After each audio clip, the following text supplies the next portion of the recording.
அனைவருக்கும் வணக்கம். செல்வச் செழிப்புக்கு அதிபதியானவர் குபேரர். அசுர குலத்தை சேர்ந்தவராக இருந்தாலும் கடும் தவம் இருந்து மிகப்பெரிய சிவபக்தரான இவர் தன்னுடைய அளவில்லாத சிவபக்தியால் அவரின் அருள் பெற்று வடதிசைக்கு அதிபதியாக இருக்கும் வரத்தை பெற்றார். சிவபெருமானின் வடிவமான சுவர்ண பைரவர் குபேரனுக்கு செல்வத்தை பாதுகாக்கும் பொறுப்பை கொடுத்தார். மகாலட்சுமியின் பரிபூரண அருளை பெற்ற இவர் செல்வத்தை பெருக செய்யக்கூடியவர்.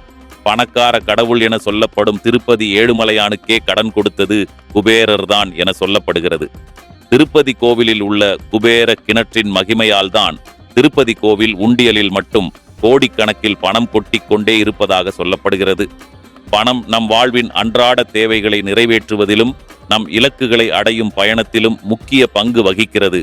அப்படிப்பட்ட குபேரரின் அருள் இருந்தால்தான் நம்முடைய வீட்டிலும் செல்வம் செழிக்கும். குபேரனின் அருளை பெறுவதற்கு வீட்டிலேயே சில எளிய வழிபாடுகளை செய்யலாம். பல்வேறு வழிகள் மூலம் நாம் பண பிரச்சனைகளுக்கு தீர்வு காண முடியும். அவற்றுள் மிக சிறப்பானது குபேர வழிபாடு பணவரவை அதிகரிக்க ஒரு நம்பிக்கையான வழியாகும். குபேர வழிபாடு தடையற்ற செல்வம் சேர உதவும் சிறந்த வழிபாடாகும். குபேர வழிபாடு பணம் சேர்க்கும் சக்தியை பெருக்கி நமது நிதி நிலையை மேம்படுத்தும். விசேஷ நாட்களில் குபேரனுக்கு சிறப்பு பூஜைகள் நடத்துவது செல்வங்களை அதிகரிக்க உதவும். பூஜையின் போது நெய் தீபம், புஷ்பங்கள், நைவேத்தியங்கள் மூலம் குபேரனை வணங்குவது நல்லது. நெல்லி மரத்தில் மகாலட்சுமி வாசம் செய்வதாக ஐதீகம் உண்டு. எனவே குபேர பூஜையின் பொழுது கட்டாயம் நெல்லிக்கனியை வைத்து வழிபட வேண்டும். வியாழக்கிழமை குபேரருக்கு உகந்த நாளாகும்.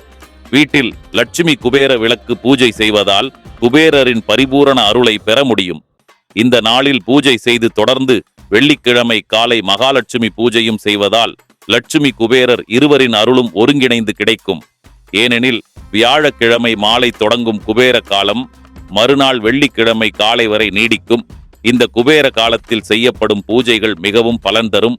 பூஜை செய்யும் முன் வாசல் நிலைப்படிக்கு சந்தனம் தெளித்து மஞ்சள் குங்குமம் வைக்க வேண்டும். பூஜையின் போது குபேர விளக்கு அல்லது அகல் விளக்கு அதை வைக்கும் தட்டிற்கும் ஒற்றைப்படையில் மஞ்சள் குங்கும பொட்டு வைக்க வேண்டும். பிறகு தட்டில் சிறிதளவு பச்சரியை பரப்பி அதில் 5 ரூபாய் நாணயத்தை வைத்துக் கொள்ளுங்கள். பின்னர் வீட்டில் எப்போதும் விளக்கேற்றும் பூஜை அறையில் குபேரன் படத்தையோ அல்லது குபேர யந்திரத்தை வைத்து தாமரை மலர், சங்கு ஆகியவற்றை இருபுறமும் வைத்து விளக்கு ஏற்ற வேண்டும்.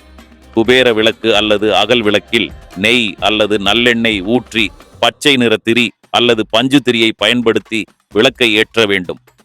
விளக்கு வைக்கும் தட்டில் 5 கற்கண்டு சேர்த்து விளக்கை சுற்றி வாசனை மலர்களை வைக்கவும். விளக்கை ஏற்றும் போது குல தெய்வத்தை மனதில் வேண்டிக் கொண்டு ஸ்ரீ மகாலட்சுமி குபேராய நமஹ என்ற மந்திரத்தை உச்சரித்தபடியே விளக்கை ஏற்ற வேண்டும்.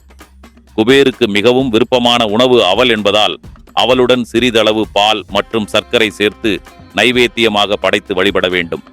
இதேபோல் ஒவ்வொரு வியாழக்கிழமையும் மாலை 5 மணியிலிருந்து 8 மணிக்குள் இந்த பூஜையை செய்வது சிறப்பை தரும்.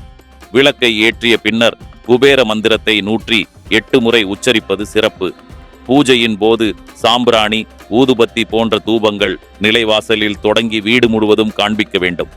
கடைசியாக கற்பூர தட்டில் கற்பூரம் ஏற்றி குபேரர் படத்திற்கும் மற்றும் அனைத்து தெய்வங்கள் படத்திற்கும் காட்டிவிட்டு வீடு முழுவதும் கற்பூரம் காண்பித்து மனதார குபேரரிடம் உங்கள் வேண்டுதலை சொல்ல வேண்டும். அதன்பின் விளக்கை வீட்டின் நிலை வாசலில் வைக்க வேண்டும். செல்வத்தின் அதிபதியான குபேரனை வீட்டின் வாசலில் வைத்து பூஜித்தால் நமது செல்வத்திற்கு பாதுகாப்பும் செழிப்பும் உண்டாகும். இந்த விளக்கு வழிபாட்டினை தொடர்ந்து செய்து வந்தால் செல்வம் பெருகும், கடன் பிரச்சனைகள் தீரும், வீட்டில் மகிழ்ச்சி நிலவும், நல்ல காரியங்கள் நடைபெறும், மேலும் எதிர்பாராத நன்மைகளும் உண்டாகும். இப்படி செய்வதால் நமக்கு குபேரரின் அருள் கிடைத்து குடும்பத்தில் அனைத்து செல்வங்களும் கிடைக்கும் என்பது ஐதீகம். குபேரரை வழிபடுபவர்களுக்கு மகாலட்சுமியின் முழு அருளும் சேர்ந்தே கிடைக்கும் என்பது நம்பிக்கை. பூஜைக்கு பின்னர் ஏழைகளுக்கு அன்னதானம் செய்வது போன்ற தானங்கள் அதிக புண்ணியம் தரும் என்பது நம்பிக்கை ஆகும். இது போன்ற தர்மம் செய்வதால் நமது வாழ்க்கையில் சகலவிதமான செல்வங்களையும் பெருக்குவதற்கு உதவும். குபேரனை வழிபடுவது நம் பொருளாதார நிலையை மேம்படுத்த ஒரு நல்ல வழி. தொழில் மற்றும் வியாபாரத்தில் லாபம் அதிகரிக்க குபேர வழிபாடு சிறப்பானதாகும். கடன் சுமையால் அவதிப்படுபவர்கள் குபேரரை வழிபட்டால் கடன் பிரச்சனைகள் தீர்ந்து நிம்மதி பெறுவார்கள். குடும்பத்தில் ஒற்றுமை, மகிழ்ச்சி, செழிப்பு நிலவுவதற்கு குபேர வழிபாடு சிறந்தது.